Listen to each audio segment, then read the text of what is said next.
ఐటీలో ఎంట్రీ కావాలా? Trainee software engineer గా అజా కోడింగ్ ట్యూటర్ లో 2 వీక్స్ ట్రయల్ పీరియడ్ లో వెంటనే చేరండి. నమస్తే శ్రావణ్ గారు. నమస్తే ఉష గారు. Mindful millionaire live rich happy and successful life part 15 గురించి మనం మాట్లాడుతున్నాం. చాలా మందికి డబ్బు సంపాదించాలన్న కోరిక ఉంటుంది, కావలసినట్లు లైఫ్ లీడ్ చేయాలన్న ఆశ ఉంటుంది. బట్ ఎందుకు కొంతమందికి స్కిల్ ఉన్నా, ఆపర్చునిటీస్ ఉన్నా అది అసమర్థతన, లేదు అంటే స్ట్రాటజీస్ తెలియకనా, లేదు అంటే దాన్ని ఏ విధంగా ముందుకు తీసుకెళ్లాలన్న దానిపైన అవగాహన లేకనో తెలియదు. కానీ చాలాసార్లు అనుకున్నది అచీవ్ చేయలేము, ఉన్నది కూడా పోగొట్టుకునే పరిస్థితి కనిపిస్తూ ఉంటుంది. అండ్ దాంతోపాటు ఇంకొంతమంది మాట్లాడేది ఏంటంటే, ఇటువంటి టైంలో ఎప్పుడైతే మనం ఫెయిల్యూర్ని కంటిన్యూస్గా చూస్తూ ఉంటుంటామో, డబ్బుదేముందిలే అసలు ఎలా అయినా సంపాదించవచ్చు అన్న మోడ్లో వెళ్ళిపోతూ ఉంటుంటారు. ఏ విధంగా దీన్ని చూడాలి అంటారు? అసలు డబ్బు సంపాదించాలి అంటే ఫాలో అవ్వాల్సిన ఫార్ములాస్ ఏంటి? అయితే మీరు ఇంత క్వశ్చన్ అడిగారు కదా, నేను ఒక క్వశ్చన్ అడుగుతానండి మిమ్మల్ని. స్క్రీన్ మీద కనిపిస్తుంది చూడండి, మనిషి యొక్క నిజమైన స్నేహితుడు ఎవరు అని మీరు అనుకుంటున్నారు చెప్పండి. నిజమైన స్నేహితుడు మనకి మనమే. మనిషి యొక్క నిజమైన స్నేహితుడు ఎవరంటే డబ్బు. అది నేను చెప్పడం కాదండి, మహానుభావుడు చాణక్యుడు అని చెప్తున్నారు. సో చాలామందికి చాణక్యుడు అంటే తెలుసు, ఒకవేళ ఎవరైతే తెలియదో వాళ్ళకి చెప్తాను. చాణక్యుడు పెద్ద పెద్ద మహారాజులకి, చక్రవర్తులకి మొత్తం మైండ్ సెట్ కానీ ఇలా సజెషన్స్ అంతా ఇస్తూ ఉండేవారు. వాళ్ళని ఎలా డబ్బులు మేనేజ్ చేసుకోవాలి, ఎలా పరిపాలన చేయాలి అన్నీ ఎన్నో చెప్పేవారు అనమాట. అయితే చాలామంది ప్రజలు వచ్చి, మీరు ఎప్పుడు వాళ్ళకే చెప్తారా, మాలాంటి వాళ్ళకి చెప్పరా, సాధారణ వాళ్ళు డబ్బులు ఎలా మేనేజ్ చేసుకోవాలి, అసలు ఎలా సంపాదించాలి అని అడిగితే ఇంకా ఆయన ఎన్నో సూత్రాలు రాశారు. దాంట్లో నుంచి కొన్ని, అంటే మనకి సమయం చాలా తక్కువ కాబట్టి కొన్ని నేను తీసుకుంటాను. కొట్టినట్టే ఉంటాయి, కానీ అది ఆయన చెప్పింది మన మంచి కోసమే. సో ఇవి నాకు కూడా కాదు, ఆయన చాణక్యుడు మహానుభావుడు, ఆయన చెప్పిందే. సో అర్థశాస్త్రంలో కానీ వీటిలో నుంచి కొన్ని తీసుకుందాం. అయితే ఈయన ఏం చెప్తారంటే, ఇక్కడ మనం మాట్లాడుకునేది 7 రూల్స్ టు బికమ్ రిచ్ అనే దాని గురించి మాట్లాడుకుందాం. ఈ 7 రూల్స్లో ఫస్ట్ రూల్ ఏంటంటే, ఆయన చెప్పేది మనిషి యొక్క నిజమైన స్నేహితుడు ఎవరు అంటే డబ్బు అంటారు. ఎందుకు డబ్బు? మీరు అన్నారు మనిషికి ఎవరిష్టం అంటే తనని, కానీ మనకు కూడా కొన్నిసార్లు చిరాకు వస్తుంది ఒకవేళ డబ్బులు సంపాదించకపోతే. అరే ఏంట్రా ఈ లైఫ్, వచ్చి అసలు సుఖం లేదు, బండి మీద వెళ్ళాలా, ఇంత ఇబ్బందిగా వెళ్ళాలి, సైకిల్ దొక్కుంటూ వెళ్ళాలా అని అనుకుంటాం. మనల్ని మనం రెస్పెక్ట్ చేయము, పక్కన వాళ్ళు రెస్పెక్ట్ చేయరు, రిలేటివ్స్ రెస్పెక్ట్ చేయరు, సొసైటీ రెస్పెక్ట్ చేయదు. కానీ ఎప్పుడైతే ఒకసారి డబ్బులు సంపాదించడం మొదలుపెట్టామో అందరూ రెస్పెక్ట్ చేయడం మొదలు పెడతారు. మిమ్మల్ని ఈవెంట్స్కి, ఫంక్షన్స్కి గెస్ట్లుగా పిలుస్తారు, ఫ్రంట్ రోలో కూర్చోబెడతారు, రాగానే మీకు ఏమైనా గిఫ్ట్ ఇస్తారు, మిమ్మల్ని ఒక విఐపి ట్రీట్మెంట్ చేస్తూ ఉంటారు.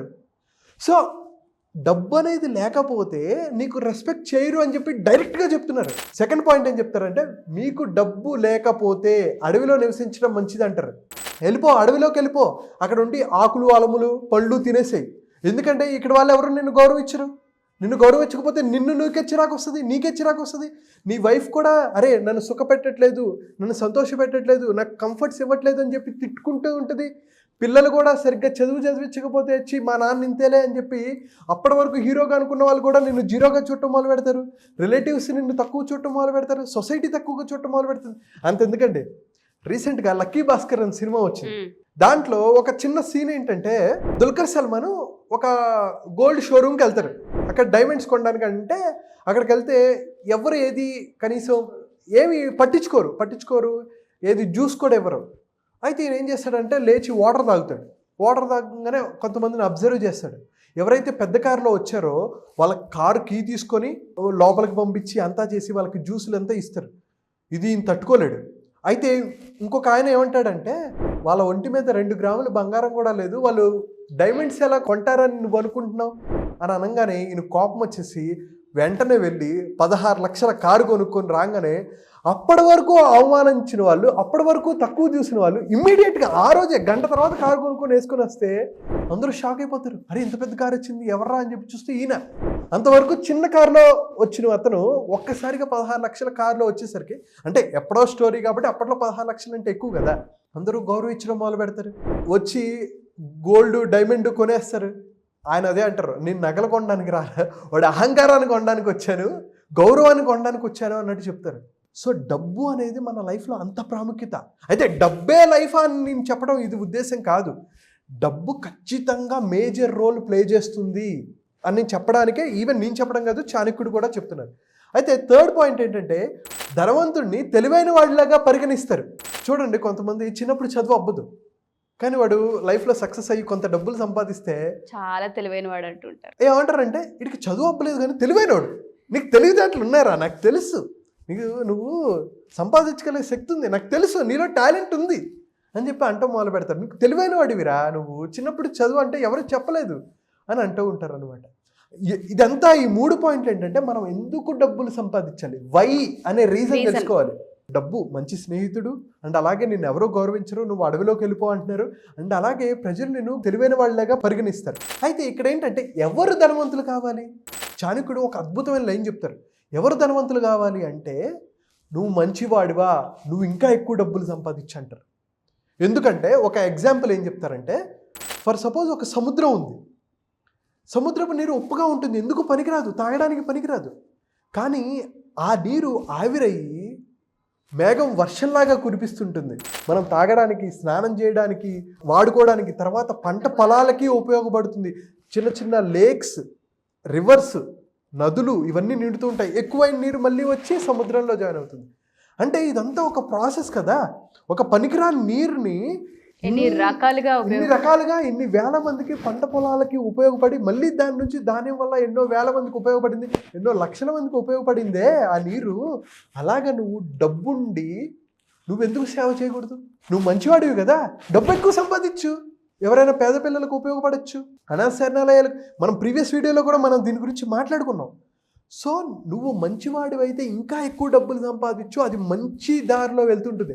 మనం ఈవెన్ సినిమాల్లో కూడా చూసాం అనుకోండి, హీరో డబ్బు ఉందనుకోండి, ఏం చేస్తాడు? శ్రీమంతుడు సినిమాలలాగా రోడ్లు వేయిస్తాడు, స్కూల్స్ కట్టిస్తారు, కాలేజెస్ కట్టిస్తారు, వాళ్ళకి వాటర్ ట్యాంకర్స్ కట్టిస్తారు. మనం చూసాం కదా మహేష్ బాబు గారు ఏం చేశారు. అదే కొంతమంది డబ్బు ఎలా సంపాదిస్తారు? పోకిరి సినిమాలో కానీ లేకపోతే కొన్ని సినిమాలో ప్రకాష్ రాజ్ గారు, ఓకే, డాన్స్, వీళ్ళు ఏం చేస్తారు? టెర్రరిజంకి యూజ్ చేస్తారు, వేరే వాళ్ళని చంపడానికి యూజ్ చేస్తూ ఉంటారు. సో నువ్వు మంచివాడివా, నువ్వు ఎక్కువ డబ్బులు సంపాదించు అని చాణక్యుడు చెప్తున్నారు. అయితే డబ్బు సంపాదించడానికి ఉత్తమ మార్గం ఏంటి? బట్ ఎలా సంపాదిస్తున్నావు అనేది చాలా చాలా ఇంపార్టెంట్. నువ్వు న్యాయంగా, ధర్మంగా, నీతిబద్ధంగా డబ్బులు సంపాదిస్తున్నావా? వేరే వాళ్ళని మోసం చేసి, కొట్టి, దొంగతనాలు చేసి, లేకపోతే షార్ట్ టర్మ్గా డబ్బులు సంపాదిస్తున్నావా? ఒకవేళ నువ్వు షార్ట్ టర్మ్గా డబ్బులు సంపాదిస్తున్నావు, దోచుకొని డబ్బులు సంపాదించావు, అది నీ డబ్బులు అని చెప్పుకోకు, ఎందుకంటే అవి ఎలాగో పోతాయి. అందుకనే శోభన్ బాబు గారు కూడా ఎగ్జాంపుల్ చెప్తారు, నీ కొడుకు మంచోడా, వాడికి డబ్బులు ఇవ్వాల్సిన పని లేదు, ఎందుకంటే వాడు సంపాదించుకోగలడు. నీ కొడుకు ప్రయోజకుడు కాదు, వేస్ట్ కాడా, వాడికి డబ్బులు ఇచ్చి వేస్ట్, ఎందుకంటే వాడు ఏదో ఒక డబ్బులు అనవసరంగా ఖర్చు పెట్టేస్తుంటాడు, వేస్ట్ చేసేస్తాడు, నీ సంపదను మొత్తాన్ని ఆవిరి చేసేస్తాడు అంటారు.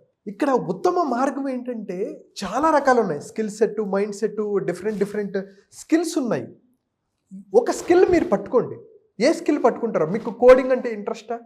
హై పేయింగ్ స్కిల్స్ ఏమున్నాయి? కమ్యూనికేషన్ స్కిల్స్ ఒక high paying skill, video editing, తర్వాత ఫోటోగ్రఫీ ఒక స్కిల్. ఇలాంటి స్కిల్స్ పెంచుకోండి. న్యాయంగా, ధర్మంగా డబ్బులు సంపాదించడానికి ప్రయత్నించండి.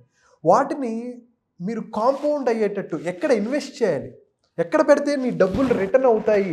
ల్యాండ్ మీద పెడతావా, మ్యూచువల్ ఫండ్స్లో పెడతావా, స్టాక్స్లో పెడతావా, లేకపోతే ఎక్కడ పెడితే బంగారం మీద పెట్టుకుంటావా?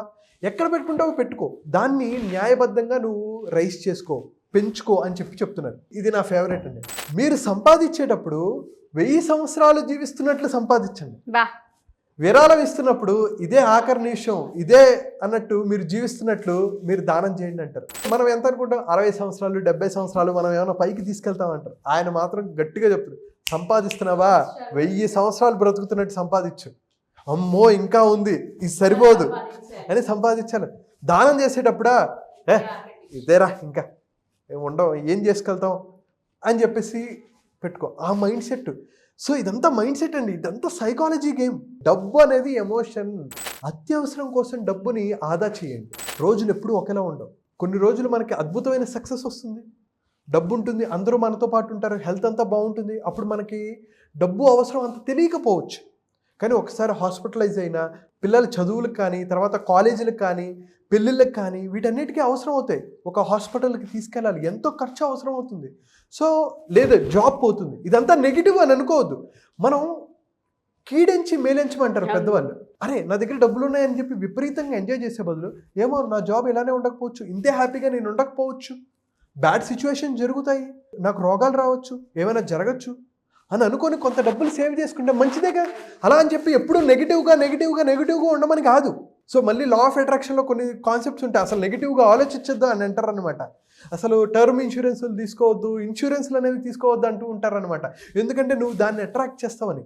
కానీ నేనేం చెప్తానంటే మీరు తీసుకొని వదిలేయండి, దాని గురించి ఎక్కువ ఆలోచించద్దు, పాజిటివ్గానే ఉండండి. ఏదో ఒక టైంలో ఎమర్జెన్సీ వచ్చిందా, మీ వైఫ్కి చెప్తారు మనకు ఎమర్జెన్సీ వచ్చినా పర్లేదు, ఈ డబ్బులు ఉన్నాయి అనే విధంగా కనుక మనం ఉంటే అద్భుతమైన లైఫ్ని మనం లీడ్ చేయొచ్చు.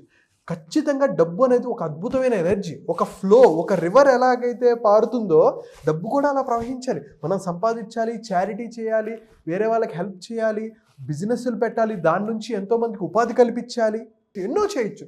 సో డబ్బుని పాజిటివ్ ఎనర్జీగా చూడండి, నెగిటివ్గా కాదు.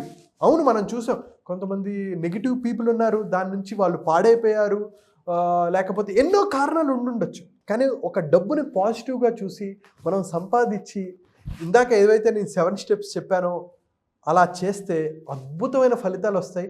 సో ఎవరైతే ఈ ఎపిసోడ్ చూస్తూ ఉంటుంటారో ఎస్పెషల్లీ మనిషి దిగజారిపోవడానికి కావచ్చు, మనిషి ట్రాక్ తప్పడానికి కావచ్చు, ఈ 6 కారణాలే మేజర్గా మనకు కనిపిస్తూ ఉంటుంటాయి. ఒక కోరిక నుంచి అది పాజిటివ్ వైపు వెళ్తుందా, నెగిటివ్ వైపు వెళ్తుందా అన్న అవేర్నెస్తో మనం ఉండాలి. అవేర్నెస్గా, కాన్షియస్గా ఉండడమే సెల్ఫ్ కంట్రోల్ అని మనం మాట్లాడుతూ ఉంటుంటాం. ఈ సెషన్ మీకు ఎంత పెద్ద ఇంపాక్ట్ని క్రియేట్ చేస్తుందంటే, మేము ఇక్కడ డబ్బు ఎలా సంపాదించాలి, ఈ సెషన్ వింటే కోట్ల డబ్బులు వస్తాయి అని చెప్పడం కాదు. మా ముఖ్య ఉద్దేశం ఏంటంటే సెల్ఫ్ అవేర్నెస్ని ఏ విధంగా క్రియేట్ చేసుకోవాలి, కాన్షియస్గా ఏ విధంగా ఉండాలి, అలర్ట్గా ఏ విధంగా ఉండాలి, జరగబోయే నష్టాన్ని కావచ్చు, లాభాన్ని కావచ్చు ముందుగా ఎలా ఐడెంటిఫై చేయొచ్చు, మనల్ని మనం ఎలా చేంజ్ చేసుకోవాలి, ఒక ట్రాక్లో మనం ఉన్నాము, అది రైటా రాంగా ఏ విధంగా అనాలిసిస్ చేసుకోవాలని తెలియజేయడమే మా యొక్క సెషన్. December 20th స్టార్ట్ అవ్వబోతుంది. ఎవరికైనా ఇంట్రెస్ట్ ఉండి మీరు అప్రోచ్ అవ్వాలంటే డెఫినెట్గా అప్రోచ్ అవ్వచ్చు. సో నేను ఇప్పటికీ 11 ఎపిసోడ్ల నుంచి మీతో ట్రావెల్ అవుతున్నాను కాబట్టి 20వ తారీఖు నుంచి 27 వరకు సెషన్ ఉండబోతూ ఉంటుంది. ఈ సెషన్ యొక్క ముఖ్య ఉద్దేశం ఎవరికి వాళ్ళు అవేర్నెస్గా ఉండాలి, కాన్షియస్గా ఉండాలి, చేసే పనిపైన గ్రిప్ తెచ్చుకోవాలి, చేంజ్ అయ్యేది ఉంటే చేంజ్ అవ్వాల్సిన అవసరం ఉంటుంది. ప్రతి మనిషి ఒక చేంజ్ని తీసుకుని వెళ్తారనేది ముఖ్య ఉద్దేశం. బట్ ఇందులో ఈ 7 రోజులు మీరు నేర్పించబోయేది ఏంటి, తెలియజేసేది ఏంటి అసలు? ఈ 7 days మైండ్ఫుల్ మిలీనియర్లో మనం ఫస్ట్ డే ఏంటంటే అసలు మన డ్రీమ్స్ ఏంటి. ఇందాక కోరికలనే కొంచెం మనం మాట్లాడితే మన కళలు, మనం వాటిని సాకారం చేసుకోవాలి. అయితే మనకేమున్నాయి, అది హెల్త్ పరంగా ఏమున్నాయి, ఫినాన్షియల్ పరంగా ఏమున్నాయి, రిలేషన్షిప్ పరంగా ఏమున్నాయి, బిజినెస్ ఆర్ కెరియర్ పరంగా ఏమున్నాయి. అయితే సక్సెస్ మైండ్ సెట్ ఏంటి, తర్వాత how to improve great habits, తర్వాత మీలో ఉన్న భయాలు ఏంటి, లిమిటింగ్ బిలీఫ్స్ ఏంటి, సెల్ఫ్ డౌట్స్ ఏంటి, ప్రొక్రాస్టినేషన్ని, అలాగే మనకి ఎప్పటి నుంచో ఉన్న బ్యాడ్ మెమరీస్ని వాటిని ఎలా రిమూవ్ చేయాలి, టైం ఎనర్జీని ఎలా మేనేజ్ చేసుకోవాలి, తర్వాత ఫోకస్ అండ్ మెమరీని ఎలా ఇంప్రూవ్ చేసుకోవాలి, గ్రాటిట్యూడ్తో ఎలా ఉండాలి, మనం ఫస్ట్ ఎపిసోడ్లో కృతజ్ఞతతో ఎలా ఉండాలి, సో ఫర్గివ్నెస్ని ఎలా పెంచుకోవాలి, అలాగే health life, physical, mental, emotional and spiritual.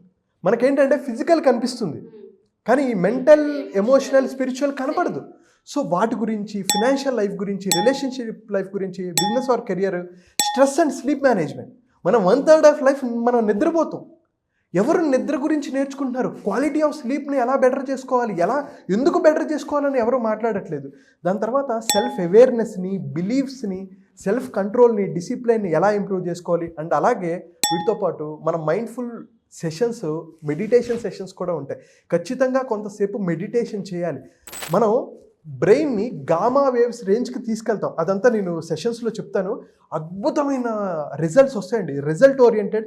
నేను 7 days ఏదైతే చెప్పినట్టు చేసి, వర్క్షీట్స్ ఉంటాయి, వర్క్ చేయాలి, రాయాలి. ఎప్పుడైతే రాస్తారో ఆలోచన విధానం పెరుగుతుంది. దాని నుంచి మీరు చేసే పనులు, మీ ఫీలింగ్స్, మీ బిహేవియర్, మీ యాక్షన్స్ మారుతాయి. దాని నుంచి మీ రిజల్ట్స్ మారుతాయి. 7 days మీ జీవితాన్ని మార్చుకోవడానికి ఒక నాంది అని చెప్పడంలో ఎటువంటి సందేహం లేదు. ఎప్పుడు నేను చెప్పేదే, మీరు జాయిన్ అవ్వండి, మీకు నచ్చకపోతే డబుల్ మనీ నేను ఇస్తా, అది గ్యారంటీ. డెఫినెట్గా అండి. థ్యాంక్ యూ అండి, thank you so much. Thank you అండి, థ్యాంక్ యూ సో మచ్.